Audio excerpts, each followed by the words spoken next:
2004, along came Sonya. So in the midst, that was an applause. I'm not sure if you heard that. But in the midst of all of this, great time, Sonya came into my life with her little lovely dog Joey, and really shook things up. And that really was the catalyst for 3D Me. We'll come back to that in a moment. We registered 3D Me. We had a lawsuit come against us from Intel. We thought they were trying to offer us a job or something. I read this paper a bit further, and what it was, they said, sorry 3D Me, look inside. We own the word inside. You can't use that. And we went, you're kidding me. Now, we were a little Gold Coast company. These are the solicitors out of Melbourne representing this big American giant. We're going, oh, you come on now. So we took it because we trademarked a look inside.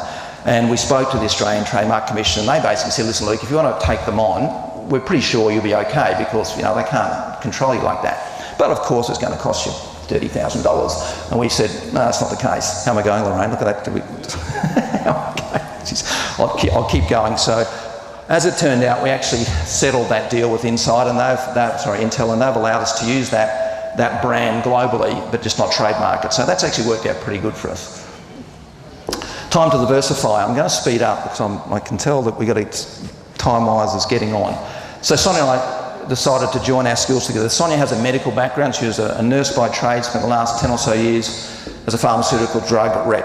Had an incredible knowledge of the human body, an incredible knowledge of medication, of medical issues. And I thought, there was an opportunity here to change things. We had a fairly substantial investment in V2I. That's our studio on the Gold Coast. And it was a matter of how we could use this investment to diversify into other business models. So we had to rethink our business models, because with V2I, it was all about fee for service. Client would come along, pay us a fee, we would do a design or do a visualisation, and that was the end of it. We thought there's got to be a better way. We wanted to set up a licensing perpetual income where we'd spend hundreds of millions of dollars on visualisation and then put it all in the bin. We thought, this is silly. If we can do the same thing and create assets and stories that we can reuse, would make a lot of sense. So 3D Me was all about creating the human body in 3D and reutilising those assets. It's a little bit like selling records. You create one record, it's a hit, and you just sell it over and over again. So we just had to find our hits. So we established some visioning statements, and for us it was all about improving global health and education using the digital revolution. Again, this ties back to our journey, a life after kids, so to speak, and the ability to connect. We also thought that health and education was a slightly more stable industry than property, given the realities of what's happened over the past 30 years and certainly what's happened over the past 5 years.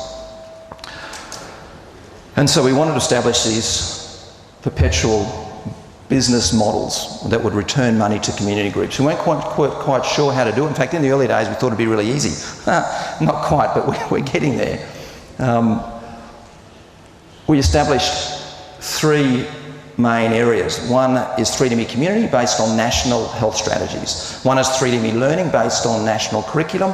And then our partnerships, we felt was very important to help achieve those goals, was to form partnerships, as we have done with Lions and LDAF, and as we're trying to do with other groups. We have a good partnership with Griffith University and the University of Queensland. Ability to reach children through the digital revolution. There's no doubt that this is now well and truly upon us, and that we wanted to make sure that we had content that was endorsed, accurate, and content that parents and children and teachers could share and use, because there's a lot of content on the internet that's not terribly relevant.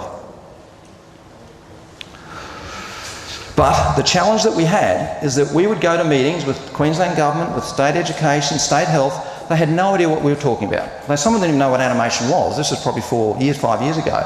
So we thought, well, we just got to show you, because they couldn't quite put it together. So along came the Ice Age.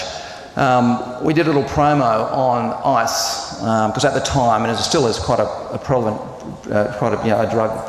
drug. And so we did a demo on what happens to your body when you take crystal meth. Not that you shouldn't take it, although obviously you shouldn't take it. We weren't being didactic. We were simply wanting to provide an education tool to understand what happens to your body when you take it. We just wanted to give you the facts. And that was good, because it gave us a tool, and that started to open up some doors. So it was a good thing. We were very confident about it. We thought, we're finally getting somewhere, because people could start to understand what we were wanting to do.